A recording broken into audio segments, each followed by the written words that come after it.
Thanks for hanging with me. I'm Mr. Herman. Welcome to the nibble on Japan's expansion and major battles in the Pacific theater. In this video, we'll follow how Japan's rise as a military power set the stage for war in the Pacific, and how the United States fought back after Pearl Harbor. Are we ready to learn? Let's go!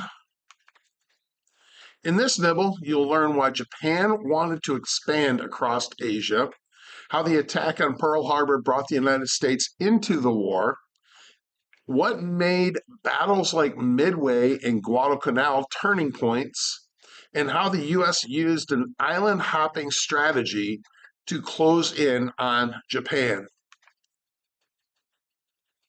Before the war in the Pacific officially began, Japan was already building an empire. Japan lacked natural resources like oil, rubber, and iron, things needed to build a modern military and an industrial economy. In 1931, they invaded Manchuria, now located in northeast China, and by 1937, they were at war with China. Japan claimed to be liberating Asia from Western influence, but in reality, they imposed strict control, brutality, and forced labor on conquered peoples.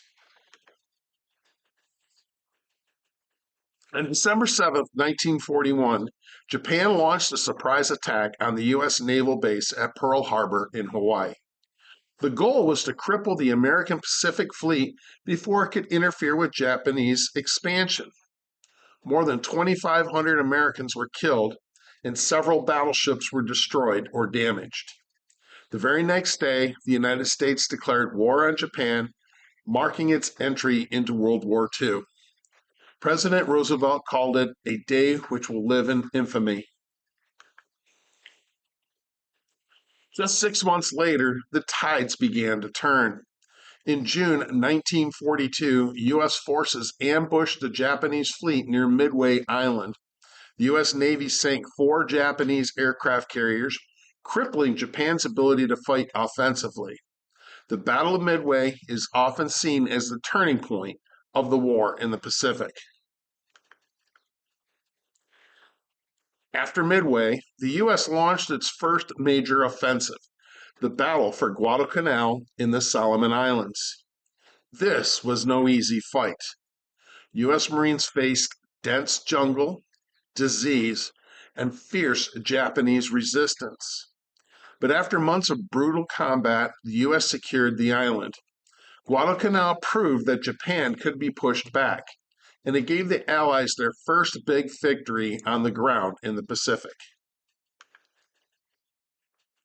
With momentum shifting, the U.S. adopted a strategy called island hopping.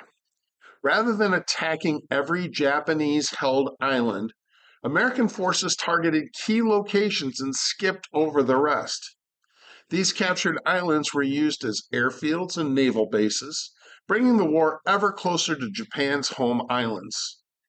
Each victory brought heavier resistance, but also brought the U.S. one step closer to ending the war. So let's review. Japan expanded across Asia in search of resources and power. The attack on Pearl Harbor brought the U.S. into World War II.